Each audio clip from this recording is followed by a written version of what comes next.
We've got a call down to the Beenleigh Station. There's supposed to be a person unconscious there. I have Dreamworld responding, but if you'd pop down, and I've also got the police checking out that it's not a hoax. A series of anonymous emergency calls was just the beginning. There was blood everywhere. Not just on that side of the car, on that side of the car, on the boot of the car. In this murder case, police would be faced with a wall of silence and a climate of fear. There was someone right in front of me saying, "You've seen too much, you've seen too much." That would test their patience and skills. You must have a bad memory about what happens tonight. There were major players outside of those in what has been described as a killing vehicle. At the end of the day, they've got to make a decision what side they want to be on. To be able to take that further, we needed hard evidence. I commented to the partner I was with that I think the bloke's going to bring out the murderer. He goes, "Turn around." So I've turned around. He said, "Get on your knees." All right, I've got on my knees.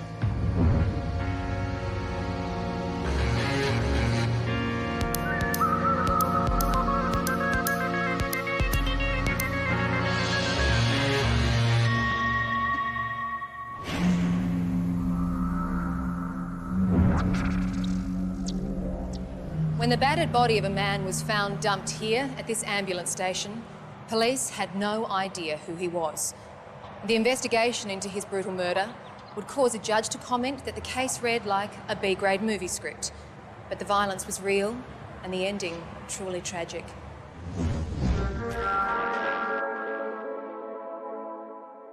Police attended the Beenleigh Ambulance Station as a result of a number of 000 phone calls that had been made to the ambulance. The Beenleigh Ambulance was out on another job, and Beenleigh Police then sent a patrol car around to the ambulance station. Ambulance centre's right speaking. Mate, Mark from Beenleigh Police Station, outside Beenleigh Ambo. Mate, we need an ambulance here ASAP. This fella's got tremendous head injuries. Mate, he's either deceased or very near to. When I arrived down there, the scene had been taped off, cordoned off by the uniform officers and attendants, and down near the main entrance to the ambulance station was the body of an obviously deceased male person, heavily tattooed and covered in blood with some very obvious visible injuries. I've investigated assaults and some serious assaults previously, but the injuries were astounding. Probably some of the most extensive and the most horrific that I had witnessed myself up to that time. There was a tram track bruising, which are parallel or tapered lines coinciding with each other, which indicates a baseball bat or a pipe. The person had obviously undergone a serious beating of some sort. Where that had occurred was obviously not at the ambulance station. In most circumstances, bodies are found where they're assaulted. In this particular case, it's been dumped, so it automatically presumes a car, so therefore tyre impression evidence becomes important. Essentially, we're looking for evidence that would have been brought to that scene and which didn't normally belong at that scene, which might help us to paint a picture of what had occurred. As they know well in forensic circles, every contact leaves a trace. And that was what the crime scene examiners were hoping was the case here. The body himself was covered in blood, which represents a bit of a challenge because there may be evidence in the blood on the body. I performed a tape lifting technique on the upper surface of the body and on the back of the body to see whether or not there was any fibres or hairs there that may have been associated with an offender. But finding that offender was dependent on identifying the victim first. And with no wallet in sight, police took his fingerprints in hope that they might be on file. First thing we needed to do was to establish who this person was, and then after that, establish the movements that we could track prior to him arriving at the ambulance station. What police did know at this stage was that a series of emergency calls had brought them to this location. What we think is happening is these people, they've made 3 phone calls now and they're moving from phone box to phone box, and we think that maybe they've assaulted them, dumped them there and gone. Is there any chance you could start some traces on those 3 calls to find out which phone boxes they're using? Yeah, we know which phone boxes they're using. 3 of those phone calls All were within a couple of kilometre radius of the ambulance station. Bloke beat up real bad. I just got him from the pub. Got someone there now. I can't get a pulse or any bloody thing on him, so you be quick. What's your phone number? Hurry up. What's your phone number?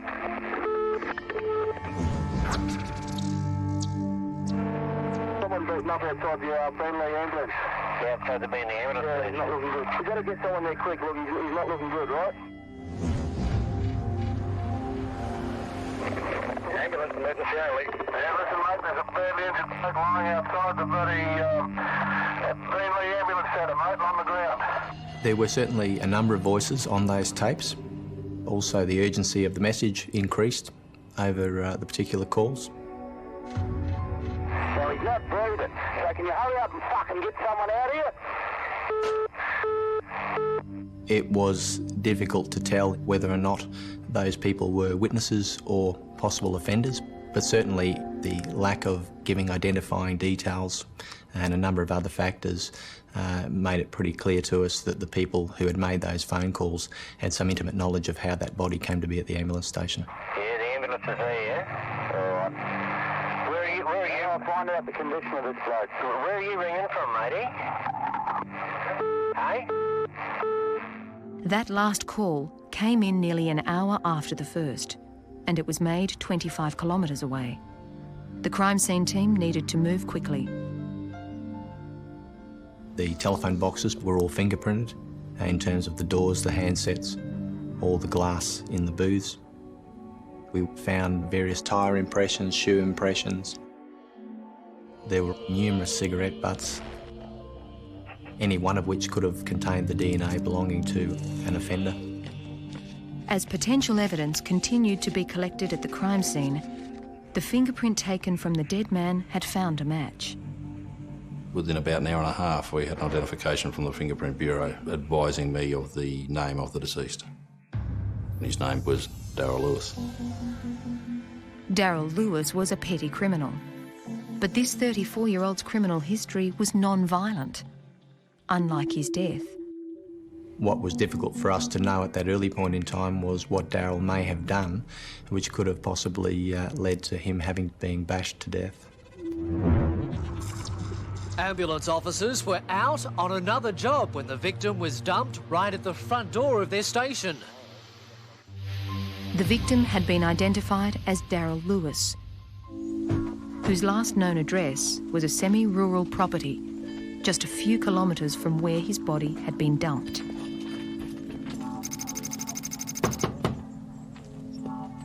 Knocked on the front door. A male person came to the front door and spoke to us. I asked him, did you know where Darryl Lewis was right now? And he was quite vague in answering, and no, not really, I don't know where he is. And I advised him then that we had some bad news and that, in fact, Darryl Lewis had been discovered he was deceased. And the oddest reply that came back was, oh, okay. And it was clear at that stage to me that the person I was speaking to at that stage had some knowledge that something had happened to Darryl Lewis. He then said, wait here a minute, I'll go and get somebody you should talk to. I thought to myself, and I think I commented to the partner I was with, that I think the bloke's going to bring out the murderer. In fact, when the door opened again, it was another male person with the first one, and that male person had obviously also been assaulted. That person was Scott Lewis, who was the brother of the deceased Darryl Lewis, and he was obviously not very well. We went inside the house. I wouldn't have gotten past the first question when he was visibly about to be ill. So I then just told him just to relax and I'll get an ambulance. We contacted the ambulance and they attended the house and took Scott away. I really didn't know what we'd walked into at that stage because we have one deceased at the ambulance station. We have someone who's obviously been seriously assaulted. We now have two different scenes that we have to investigate. And then we've got the third male person, Paul Schultz, who obviously has some knowledge but has been quite evasive in what he can or intends to tell us about what happened. So yeah, we realised at that stage we had a fairly big job in front of us. The place was in disarray, bits of broken furniture in there as well, blood staining extending from one end to the other. But I did find a latent shoe sole impression on the lid of the chest freezer, and just directly above the freezer was a manhole access point into the ceiling cavity. I then looked into the ceiling cavity and saw there were other shoe sole impressions similar to that one up in the dust, which then enabled a firm deduction to be reached that someone had been up in the ceiling. It was clear the intruders had ransacked the place. But why? Paul Schultz wasn't giving police any clues. But outside, a car covered in blood quickly caught their attention. Outside in the backyard was a white Holden Commodore. Looking inside that car, it was clear that there was a lot of blood in the back seat area of the vehicle. There was blood everywhere. Not just on that side of the car, on that side of the car, on the boot of the car. People who aren't experienced in this area are fairly well overwhelmed by the patterns because it looks like a mess. There certainly was what we class as impact spatter, which is a form of projected blood. There was contact smears, which are those that would be formed from a blood-covered object just coming into contact with something. There were some cast-off patterns there too, which typically come from a weapon of some description, like a baseball bat swinging around. What we were able to glean from that was that certainly a very violent assault or assaults had occurred in close proximity to the white Commodore. That white car was owned by the victim, and its blood-soaked interior was cause for question. As it was taken away for testing, the team searched for other clues as to who had been there that night. There was lots of bloodied objects, shoe sole impressions, tyre prints, and signs of struggle in the backyard. As I worked my way down the veranda, there was a cigarette butt. There was no other cigarette butts in the area. There was just one on the veranda, so in the context of my examination, I thought this was significant. A latex glove that was located on the side of the driveway at Lance Road was also seized as an exhibit. The deceased man's brother had also been attacked. He was found at their Greenbank home this morning. Detectives sealed off Lance Road while they removed evidence and interviewed neighbours. And about 170 metres north of the property, we found a stain on the side of the roadway which looked to us to be blood. There was a house directly opposite where the stain was located, so we were particularly keen to speak to people in that house. And he's asked, had we heard anything during the night? And all I'd heard cars going down the road. They told us of seeing a vehicle or vehicles stopping in the vicinity of where we discovered the stain the previous evening. They went out the gate, turned left, and a short way down, the first car kept going, and the second car pulled over to the side. The brake lights came on. That's the only reason I could see that it had stopped, because when he put his foot on the brakes, the light shined up through the trees.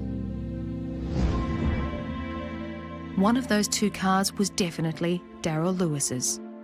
Police had just received vital footage. We seized a security video from the mobile service station at Beenleigh that depicts the victim's vehicle driving through the service station area and then a short time later driving back out of the service station area. The service station is right next to the ambulance station where the deceased was dumped.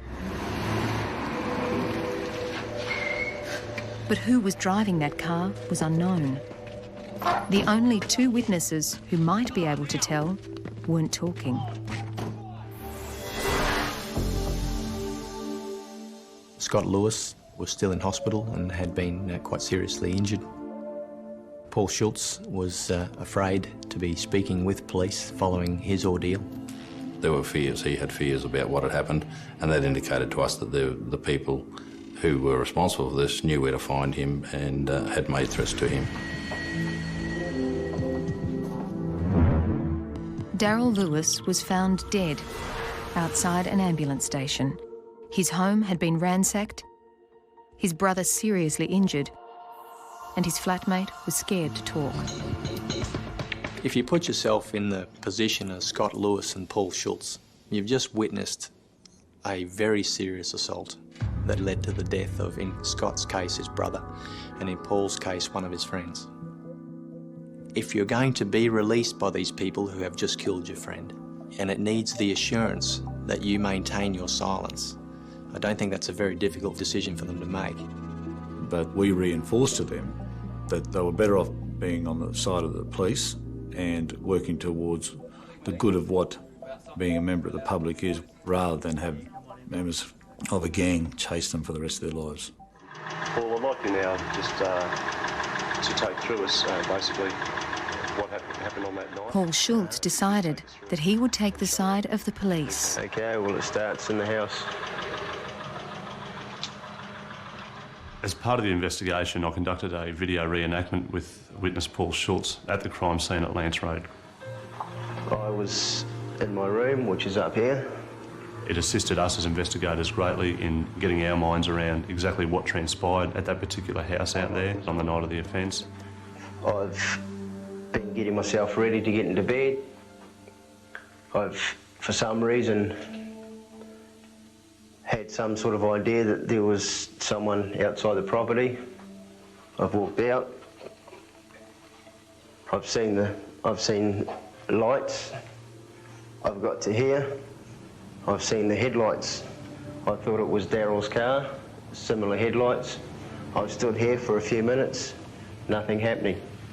I thought, well, this is something that's not usual. I've opened the door. I've stuck my head out. Someone from behind the headlights said, I hear someone, he might be able to help us. They've asked, is Darryl here? I said, no, he's not. They've said, is Scott here? I said, he's not here either.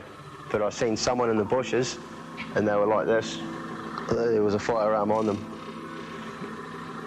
I've been asked, they said, who are you? I said, I'm Paul. And they said, rightio, Paul, we're not here to hurt you. If you're smart enough and you play the game, you'll get out, you'll get through the night unharmed. They forced their way into the house and had Paul Schultz sit down and keep his eyes down and instructed Paul not to look at them. So I'm sitting down, I'm looking at the TV, and people are filing into the house. There's people all over the show. There's people there, there's people in my room, you know. Again, there's people here. People are going through the ceiling. And it was quite apparent that the perpetrators had gone to some length to try and find whatever it was they were looking for. The person warns me of the situation that is going on involving the people that I am sharing the place with. Tells me that they're in a bit of shit and there's a few people that want to come round and have a bit of a go at them. And it'd be to my best interest to get myself out of here, because the next people will probably just come through and pop everyone. They were worse to that effect. I kept my eyes on the TV as I was told, and it was some time until the car entered the property. Everyone in the house vacated through that door, and the bloke who was standing behind me, he moved himself to that door and he stood facing to the outside.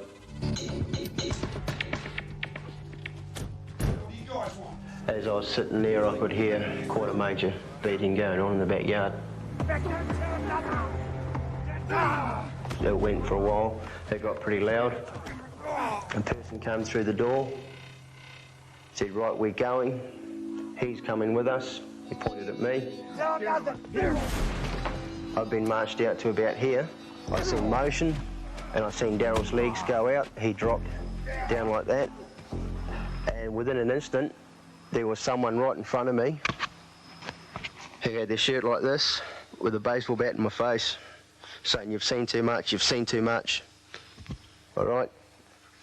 I'm standing here like this. I've said, I haven't seen anything. I've seen nothing. He goes, turn around. So I've turned around. He said, get on your knees. All right? I've got on my knees. I've done this. And then I didn't hear anything more of him. I was here for about 5 minutes, I suppose. Not even that, I don't know, a matter of minutes. I was picked up from my knees. The car was kind of where it is, but it's kind of more straight on. They've opened the door and they've put me in and they've told me to sit there with me, like looking at the deck. Darryl was bundled in the best they could, ended up in the back. His head's behind the driver's seat where my feet are. I've slipped my feet out of there. In the process, my thongs have stayed there. In the second vehicle was Scott Lewis, and the vehicles then left the property. And Paul tells us that Darryl Lewis was continuing to fight even though he was being held down on the floor of the back of the white Commodore. And a short distance down the road where we discovered the blood stain on the side of the road, the vehicle was stopped and he was taken out to ensure that he would settle down. Schultz, whilst he was in the car, was instructed by those persons to keep his head down and not to look at anything, basically. Don't look at their faces, don't look at what's going on, obviously to limit his knowledge of any further evidence that he may give at a later stage. Once Darryl had been put back in the vehicle, Paul Schultz tells us that he then was much more subdued. His physical condition deteriorated quite rapidly. His breathing became shallower to the point where he had stopped breathing. Paul made it known to the driver of the vehicle and the other occupants that Darryl wasn't in a very good condition.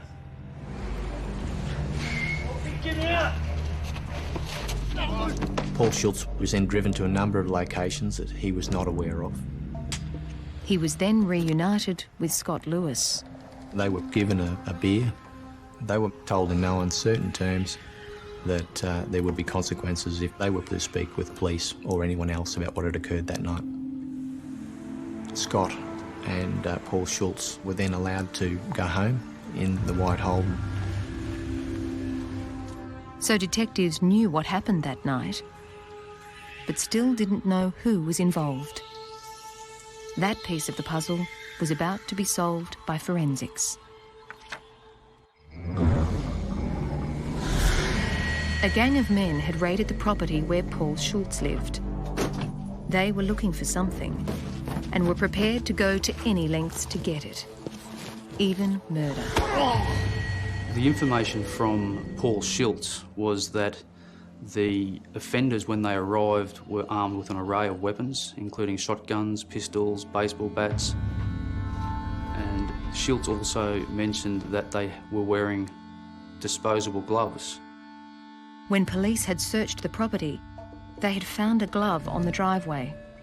Upon fingerprint examination, our experts were able to obtain a latent fingerprint on the inside of that glove. The glove had been dusted with powder, photographed, and certain ridges traced. This information was then fed into the computer, and in this case, there was one perfect match. We were able to identify Stephen Avis, who we knew to be the Sergeant-at-Arms of the Finks Motorcycle Club. The Sergeant-at-Arms was generally responsible for order and discipline within the club. And so we had his fingerprint that was recovered from the inside of a rubber glove. Further to that, his DNA profile was also located on a cigarette butt at the front door of the crime scene. So that led us to believe that he had involvement and complicity in the murder of Darryl Lewis. And so we knew that a significant assault had occurred by members of an outlaw motorcycle gang. But for now, police decided not to arrest Avis. He was one of a number of gang members there that night. We wanted to maintain the secrecy and the integrity of our investigation. We didn't want to show our hand early, and we wanted to be prepared with the course of action that we wished to take against these people. And as we knew, there was a lot more people involved than Steve Avis. However, there was one other suspect. When we were able to convince Paul that, that he would be safe and he didn't have to feel threatened in this particular situation, he prepared a comfit for us. Comfit uses a computer-generated image of the facial features of a person of interest. But his name and the motive for the murder remained a mystery. Scott Lewis, the man that could hold all the leads to solving the case, remains in hospital, dangerously ill and still unable to talk. Detectives were hoping the 33-year-old could identify his brother Darryl's killers. I'm giving no resistance to anyone here. Like, guys tell me what you want me to do and I'll just do it. One of the approaches that I adopted was to have Paul convince Scott that the best way forward was to give the police as much information as they possibly could to allow us to do our job. And largely as a result of Paul Schultz helping us in that regard, Scott Lewis then opened up completely. I closed the gates and jumped back in the car, and myself and Darryl drove up the driveway. Not long after Scott Lewis left hospital, he ignored the repercussions of the offenders and told police his version of what happened the night his brother was murdered. We stopped the car and approximately about here. I opened this door here, got out, and saw a man standing there. I reached down, picked up a bar or something that was lying here, and I said, "Who the hell are you and what do you want?" And he said, "Drop it or I'll shoot." I thought about it for a minute, then dropped it. Another man came up from this side here, and I turned. He says, "I've got one on you." He said, "Don't move." He held some storage shed keys up towards me and he dangled them that and he said, "You've got my bike." I said, "Which bike?" And he said, "My bike." He punched me in the face. After that, I was hit with something and I was lying on the ground about here, about here. Scott was hit across the knee with a bat, fractured his knee. He was hit to the head and other areas of his body and was quite seriously injured. As I tried to get up, my knee kept sliding down my leg. He said to me, "Stay where you are, it's fucking broken." What could you see then? Do you know where these people were? Approximately where over that bloke, where that bloke was there was where Darryl was assaulted. I'd say there was, facing this way, 5 or 6 blokes around him, hitting him, and he was throwing his hands back, saying, "No, no, no," trying to protect himself at the time. During that assault, Scott's brother, Darryl, received quite extensive injuries. So Scott then decided that giving the information to the Finks was the best option. They wanted to be taken to our storage shed. Darryl was sort of bent down a bit more, going like that. He had his hand here and was putting his leg in the boot of the car. I said to them, "Not in the fucking boot." And I put my hand up here and slammed the boot. As we know, Darryl was thrown into the car with Paul Schultz. In that same car were 3 Finks members. Scott followed in another car, but neither vehicle made it to the storage shed.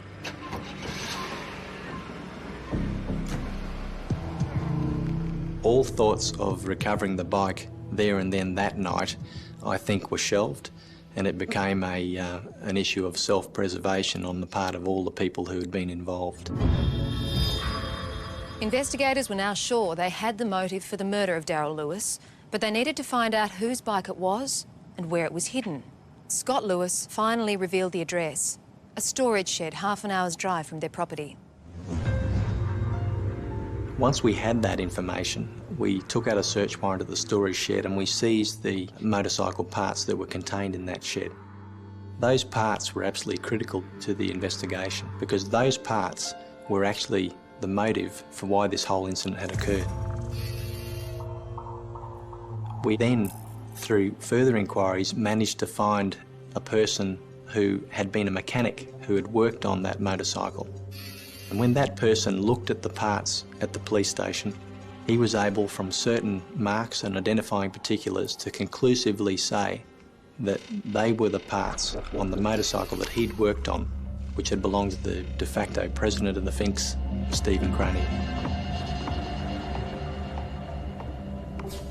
Stephen Cranny certainly had enough influence to be able to have up to 18 members of his club come with him to recover his stolen motorbike. Detectives had 2 suspects and 1 unidentified Finks member. It was now time to turn up the heat.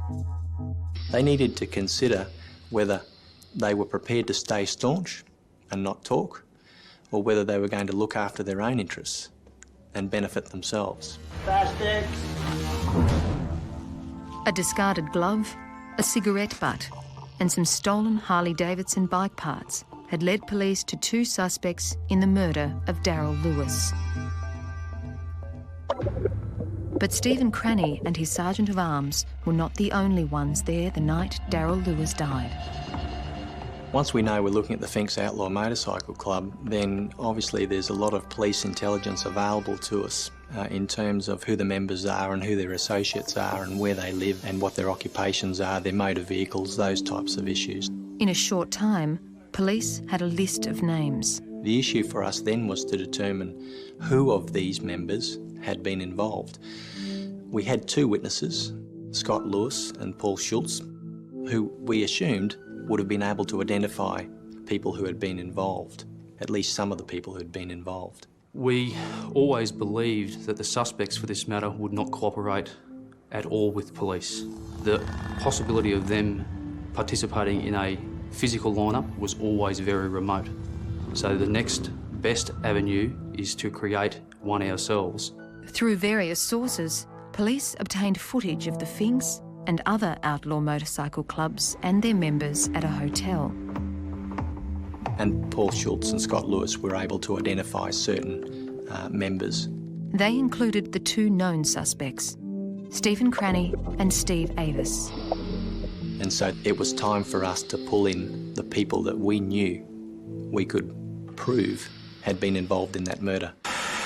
A sledgehammer, their only calling card, 50 cars roared out of Logan Police Headquarters, all bound for dawn raids, all waiting for the radio call to pounce.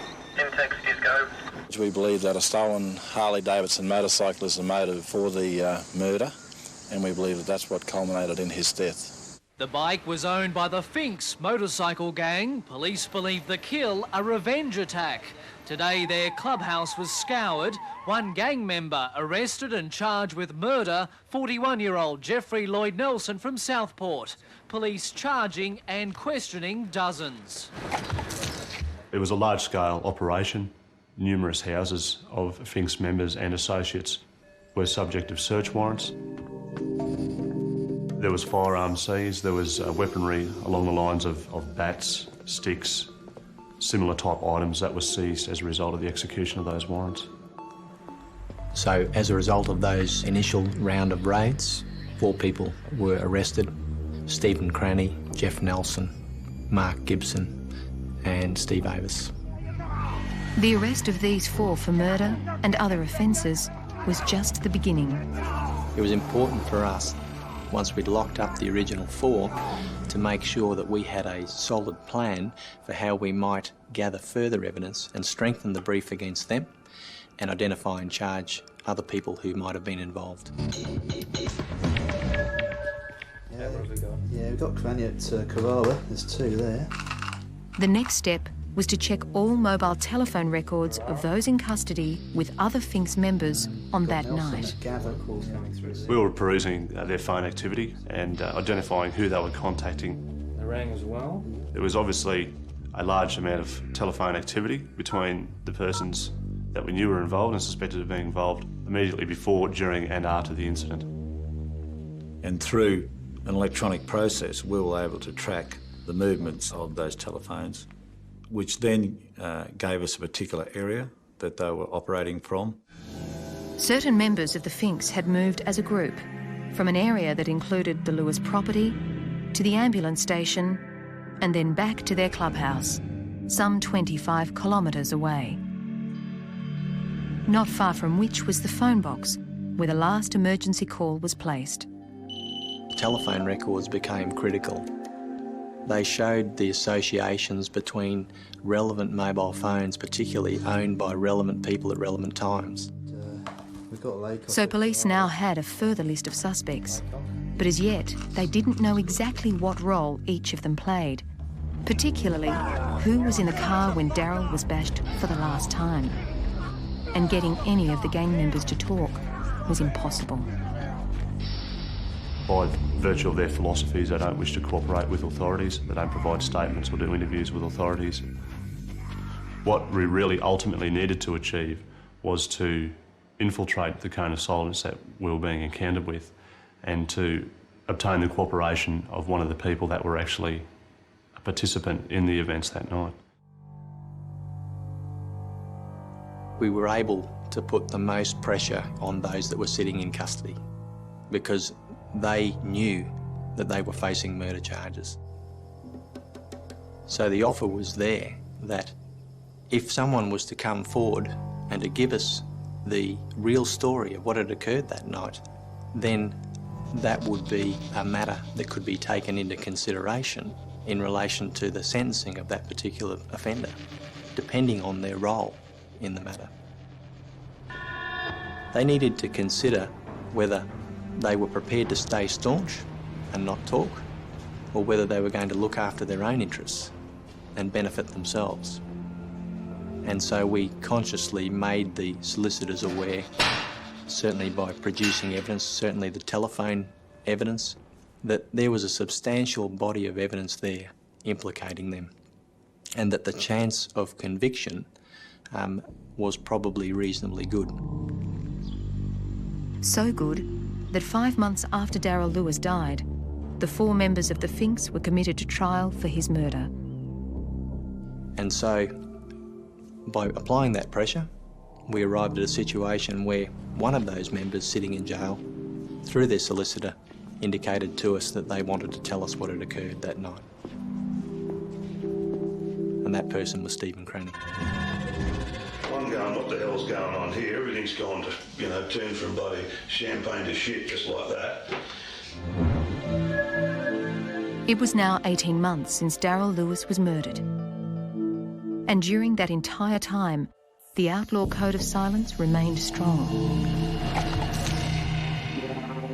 But now the de facto president, whose stolen bike had been the catalyst for the actions on that night, was about to live up to the name of the club and become a true Fink. A bloke that I know casually, I don't even know real well, told me that if I wanted to find my bike, these Lewises had it. Was still in a shed at Springwood somewhere. We figured, well, first of all, we've got to get us the keys to the shed. It's obviously in a lock-up shed. We have to get the keys to the shed.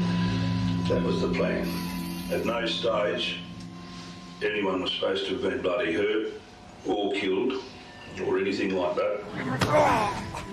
Scott Lewis, I punched him in the mouth because he sort of threatened me with the iron bar. Glenn Laycock came over, hit him in the head with a baseball bat, hit him in the leg first, which dropped him to his knees, and then clubbed him with a baseball bat. Lewis has tried to get up off the ground. I've told Lewis, look, sit on the ground, because I could see his fucking leg, like he hit him in the kneecap, mate. You could see the fucking kneecap just fucking swallowed up. He said to me, stay where you are, it's fucking broken. You'll be right, just sit there. And then Laycock went over. He was the one that threatened Schultz. He had this shirt like this with a baseball bat in my face, saying, you've seen too much, you've seen too much. And then he went over and started whacking Darryl Lewis around the legs with the bat. Then Ava said, well, let's get out of here, there's been too much fucking noise sort of thing. I said, you're right, let's go to the shed and get my fucking bike.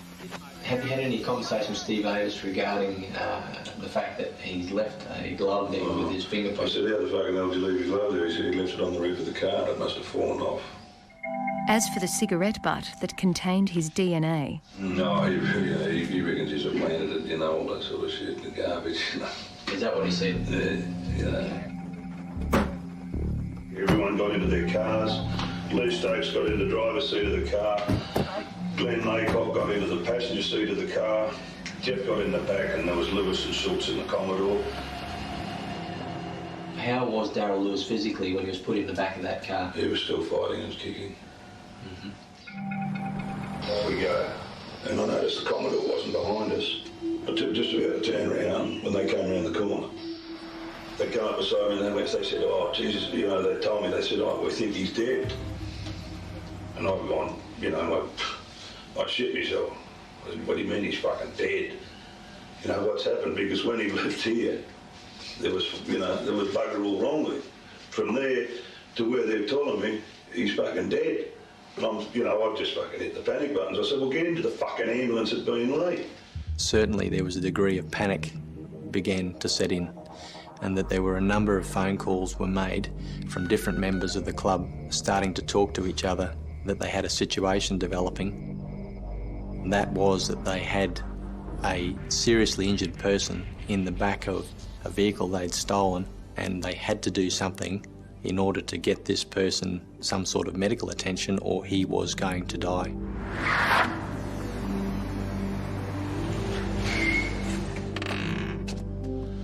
The next thing I knew, they were back at my place. They'd come back and said the ambulance station was closed. They'd thrown him in the front yard, rung the fucking bell, and rang AAA. I then got in my car, gone back up past the Beenleigh Ambulance Station. There's no one there. The place is in darkness. I've then rung AAA myself. Ambulance emergency only. Yeah, listen, mate, there's a badly injured bloke lying outside the bloody Beenleigh Ambulance Centre, mate, on the ground. Well, that's that call you've got at me on the ambulance. That's when I rang them. I've then gone back to my place. I'm going, what the hell's going on here? Everything's gone to, you know, turned from bloody champagne to shit, just like that. I did not know he'd been dragged out of the car. No. When I left the house, he was fucking hurt. When did you first find out he'd been dragged out of that car? When we got back to my house and Jeff told me. Okay. What I was told at the time was that Laycock had dragged him out and took to him with the bat. Do you recall what his words were? Just bashed him with the bat. Okay. And did Laycock say anything in response to this? Not really.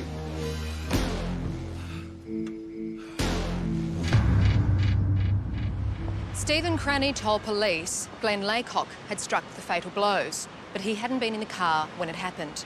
So police desperately needed a bikie to come forward and give evidence. We still needed a further witness who was actually present when the fatal blows were delivered on Lewis at the side of the road. The raids began early this morning. Warrants were executed on 22 properties from Warrangarry in the south to Eagleby in the north, police seeking members of the Finks motorcycle gang. One by one, arrests were made. Charges varied from murder to kidnapping and drug offences. Among those eventually arrested and charged, Glenn Laycock, who had allegedly bashed Darryl with the bat, and Lou Stokes, the driver of Darryl's car, who bore a striking similarity to the Comfit. Yeah, that looks like Lou Stokes. Jeff Nelson, the third occupant of the car, was already in jail awaiting his trial for the murder of Darryl Lewis. Why did you actually decide to come forward to the police to make this statement today? Why?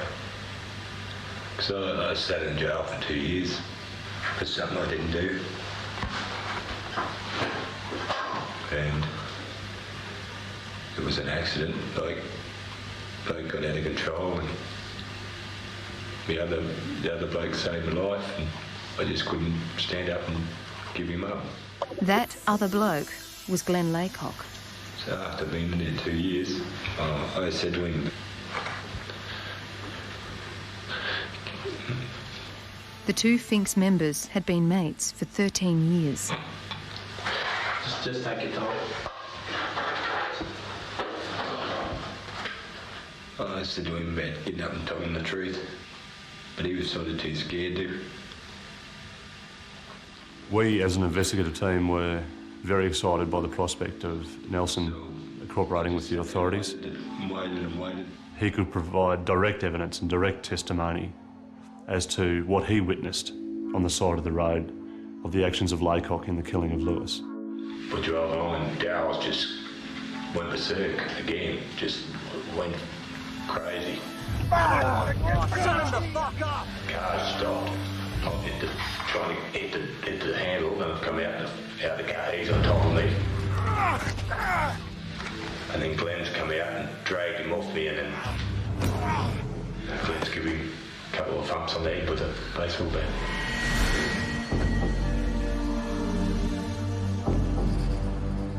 And we believe that it was these injuries that ultimately resulted in Darryl's death. What are your feelings towards Glenn Laycock?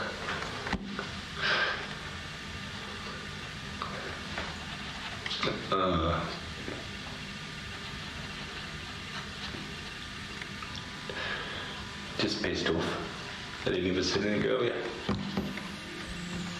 Okay.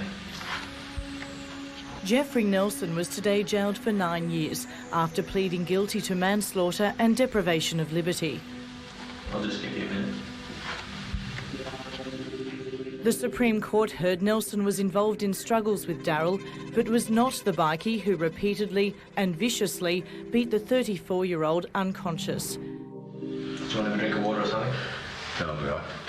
Jeff Nelson had also turned Crown witness because his health was failing. Because Laycock hadn't said anything. After serving a minimum sentence of 2.5 years, he was released. He died soon after. In the end, Laycock was convicted of murder. Lou Stokes, the driver of the car, he was convicted of manslaughter. Stephen Cranny's murder charge was dropped.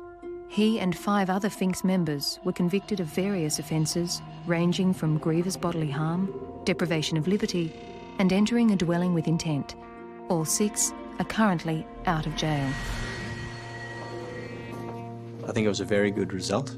Thanks forever! As a team of investigators, it's always good for us to be able to have the evidence forensically obtained, matching closely with the evidence obtained from human sources throughout the investigation, matching with information and intelligence that might have been analysed and used in the investigation. It's difficult to get convictions against outlaw motorcycle gangs because of the fear factor. So for us to get such a good result and secure some lengthy convictions was a substantial result for law enforcement agencies. If you know, but that's been for fucking Laycock, none of this bullshit would have happened, you know. On looking back at this particular case, it's hard not to note some concern that people are prepared to take another human life for the sake of a motorcycle. I don't think the person's background, the type of person that was the victim in this particular case, bears any relevance. The fact remains that a group of individuals here were prepared to take another human life for the sake of recovering a stolen motorcycle.